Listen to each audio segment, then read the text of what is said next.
네, 북한이 오늘 오전 동해 방향으로 단거리 발사체 3발을 발사했고 이에 앞서 김정은도 연평도와 백령도 점령 훈련을 참관하는 모습을 공개해 남측을 겨냥한 위협을 강조하고 있습니다.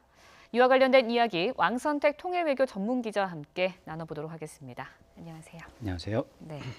오늘 먼저 오전에 단거리 발사체를 발사한 그 내용부터 간략하게 좀 소개를 해주시죠. 네, 앞서서 보도가 있었습니다만 오늘 오전에 3차례 발사체 발사가 있었습니다. 6시 49분, 그다음에 7시 7분, 네. 그다음에 7시 19분, 30분 동안 3발을 쐈습니다.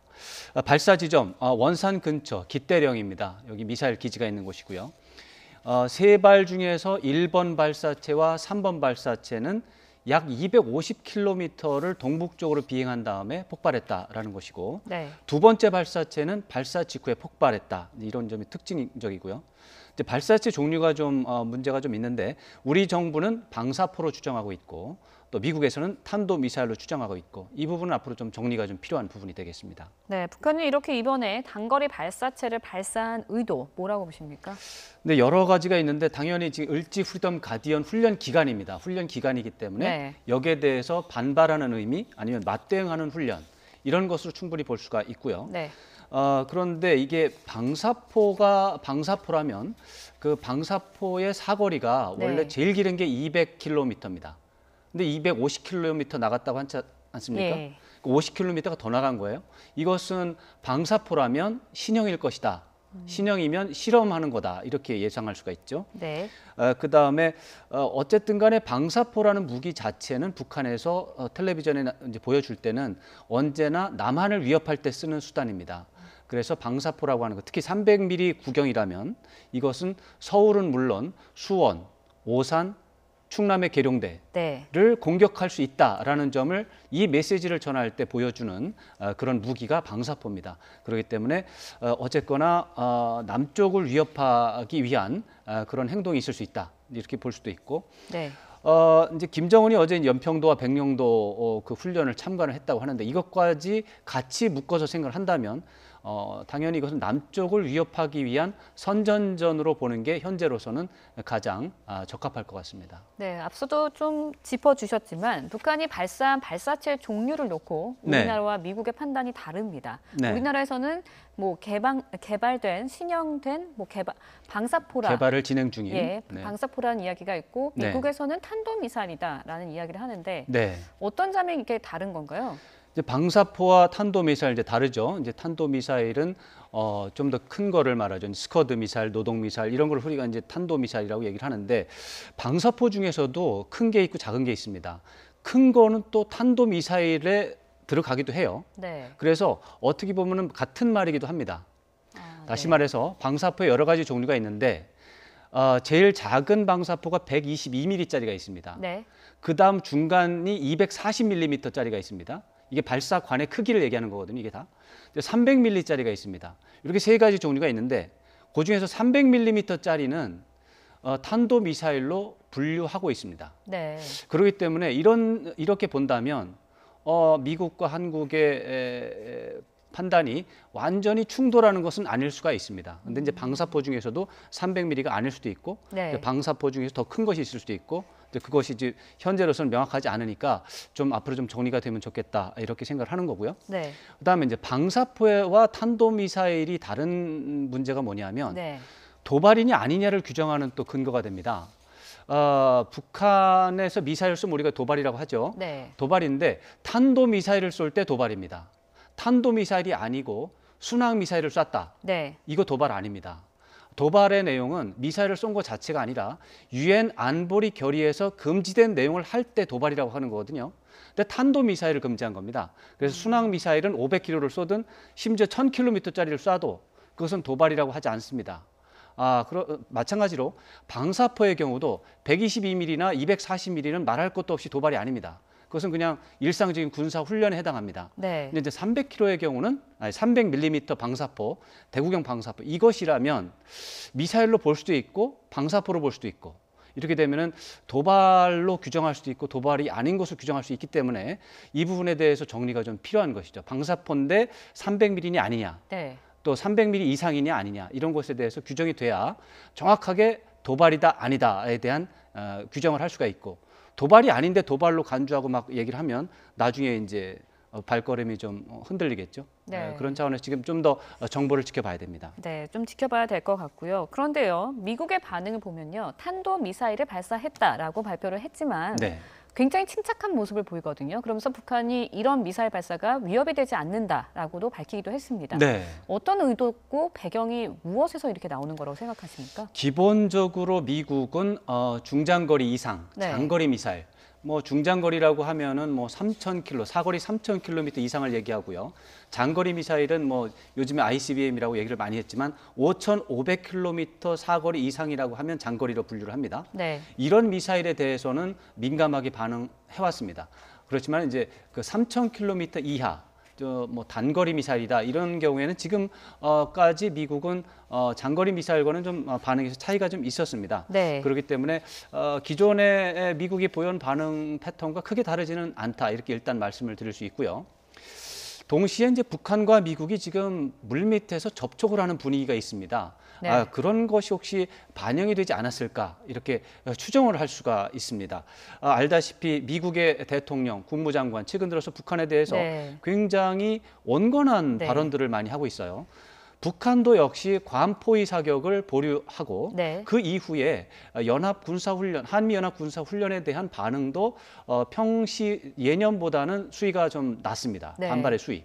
또 이번에 오늘 발사한 내용이라든가 이런 것들도 미국을 겨냥한 것이 아니라 한국을 겨냥한 그래서 이런 것들을 본다면 북한이 미국과의 물밑 협상에 대한 부분을 염두에 두고 수위를 조절한 것이 아닌가. 거기에 대해서 미국도 반응하면서 네. 같이 염두에 두면 이런 상황을 염두에 두면서 반응하다 보니까 불필요하게 북한을 자극하기보다는 상황을 안정적으로 관리하겠다는 의도에 따라서 좀 소극적인 대응이 나오는 게 아닌가. 이렇게 분석을 할 수가 있겠습니다. 네, 그런데요, 북한은요, 앞서서요, 저희도 지금 방금 리포트로 전해드렸지만, 연평도와 백령도 점령 훈련을 실시했고요. 김정은이 또 참가까지 했습니다. 네. 이러는 이유는 뭔가요? 훈련 자체는 상시적으로 항상 하고 있다 이렇게 당연히 봐야 되고요. 그게 북한의 주요 전략 목표에 해당하는 것이고 언제나 이제 북한은 전쟁 낙이 난다면 예. 백령도와 연평도를 점령하는 게 목표가 되겠고 또 국지적인 도발을 한다고 했을 때 백령도와 연평도를 효과적으로 점령하는 것은 북한군의 임무입니다. 기본적으로. 그러니까 당연히 훈련을 하는데 그것을 이제 보여주는 게 문제죠. 네. 특히 김정은이 간 것도 문제고요. 이런 것들은 아까 말씀드렸다시피 남한에 대한 위협, 군사적인 위협을 극대화하는 효과를 보여주는 겁니다. 아까도 말씀드렸지만 방사포, 자행포, 네. 이제 자주포라고 하죠. 이제 자주포 이런 것들은 서울을 불바다로 만들겠다라고 하는 북한의 선전, 네. 선동에서 가장 효과적으로 사용하는 수단입니다. 연평도와 백령도를 공격하겠다라고 하는 메시지를 보내주는 것도 북한이 남한 사람들을 겁을 줄 때 흔히 사용하는 수단입니다. 그런 것들이 동시에 거의 어제와 오늘 동시에 나타났다고 하는 것은 네. 남한에 대해서 남한 사람들을 공포에 빠뜨리겠다. 그리고 한반도 정세라고 하는 것이 언제라도 전쟁이 날 수 있고 전쟁이 나면 서울은 즉시 불바다가 된다라고 하는 이미지를 강조하는 그런 효과를 기대하고 이런 선전선동에 나선 것이 아닌가 이렇게 판단을 할 수가 있죠. 네, 선전선동이란 말씀해 주셔서 그런데요. 네. 북한이 어제였나요? 성군절이었던 것 같은데 네, 네, 성군절을 기념해서 이렇게 네. 훈련을 할 수도 있는 건가요? 선군절은 사실 김정일 국방위원장의 중요한 날이고 사실 김정은에게 있어서 선군절은 중요하다고 이렇게 평가받은 적이 별로 없었습니다. 네. 그런데 어제가 이제 8월 25일 선군절을 기념해서 이제 맞이해서 훈련을 했다 이렇게 이제 북한이 선전을 했거든요. 네. 설명을 했거든요. 선군절은 사실은 2003년쯤에 시작이 된 김정일 국방위원장의 독특한 정치 방식입니다. 그래서 북한을 비상계엄 사태에 준해서 군대가 정치, 경제, 사회 모든 산업 분야 모든 것을 군대를 통해서 일을 해나가는 그런 계엄과 유사한 형태의 국정 운영 그것은 이제 선군 정치라고 하거든요. 선군 정치가 시작된 거 금방 말씀드렸다시피 2003년 어간에 시작이 됐습니다. 그런데 이제 2003년쯤에 북한이 그 얘기를 하면서 원래 시작은 2003년이 아니고 더 오래됐다 하면서 1995년 1월 달에 1월 1일 날 네. 김정일이 평양 근처에 있는 다박솔 초소라는 곳을 방문을 해서 선군 정치의 개념을 처음으로 제시했다. 이렇게 설명한 적이 있었습니다. 그랬다가 조금 더 시간이 지났더니 이제는 더 기원이 95년이 아니고 알아보니까 더 오래됐어. 네. 1960년에 시작이 된 거야. 네. 하면서 1960년 8월 25일 날 탱크 부대를 이제 아버지 김일성 주석과 함께 방문한 그런 날인데 그날부터 선군 정치가 시작된 것이다. 아주 역사가 오래된 그런 방식이다. 이렇게 설명을 했는데 역시 말씀드린 것처럼 이것은 뭐 그 뒤에 나중에 이제 합리화하면서 예. 붙인 거고요. 실제로 이제 선군 정치가 나타난 것은 2003년 어간이 맞고 2003년 어간에 이제 죽을 때까지 한 거고 김정은하고는 직접적인 관련이 없었습니다. 네. 그런데 선군절을 맞이해서 이렇게 했다고 하는 것은 혹시 김정은 국방위원장 시대처럼 이제 군대를 앞에 내세워서 하는 이런 정치를 혹시 검토하는 게 아닌가 이런 것에 대해서는 좀 생각을 하면서 염두에 두면서 북한을 관찰할 필요가 있다 이렇게 봐야 되겠습니다. 네, 그렇다면 선군절이 갖는 북한의 의미는 굉장히 크다고 봐야 하는 걸까요?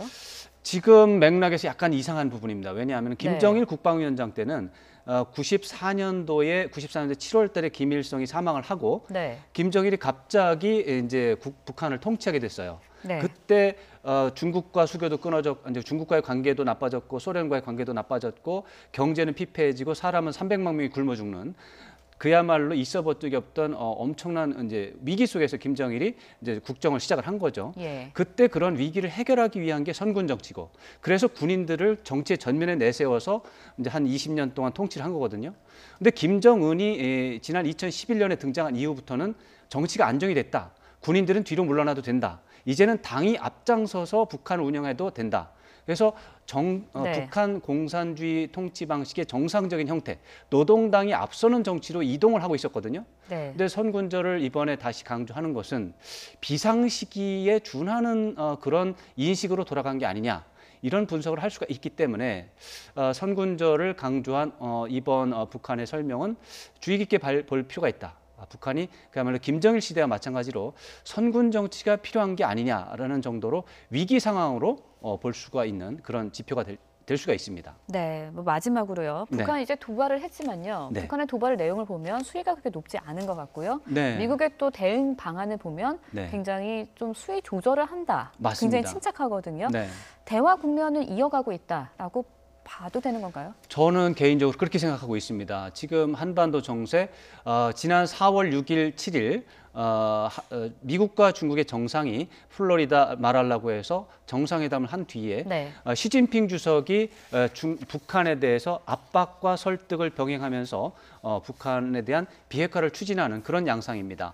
그리고 미국이 그것을 최대의 압박과 대화라고 하는 양면 전술 예. 중에서 압박은 미국이 직접 실시하고 그 관여라고 하는 것은 중국을 통해서 관철해내는 그런 국면이 지금까지 지속이 되고 있는데 그동안 북한이 내내 이것에 대해서 반발하는 모습만 보였거든요. 근데 최근에 관포의 사격을 보류한 이후에는 갑자기 서로 자제하는 모습이 나타나고 거기에 대해서 미국조차도 북한에서 좋은 징조가 있을 수도 있다. 네. 이런 말이 나오기 때문에 그동안 한 100일 넘게 진행된 4개월 동안 진행된 중국 시진핑 주석의 어떤 중재 노력이 성과가 있는 게 아닌가. 그렇다면은 북한과 미국이 곧 대화에 나설 수도 있고 그런 상황이 지금 물밑에서 진행이 되고 있다. 이렇게 어떻게 판단을 할 수 있는 것이죠. 네, 알겠습니다. 오늘 말씀 고맙습니다. 네. 네, 지금까지 왕성태 통일외교 전문기자와 함께 한반도의 정세 상황 분석해봤습니다. 네. 오늘 말씀 고맙습니다. 고맙습니다.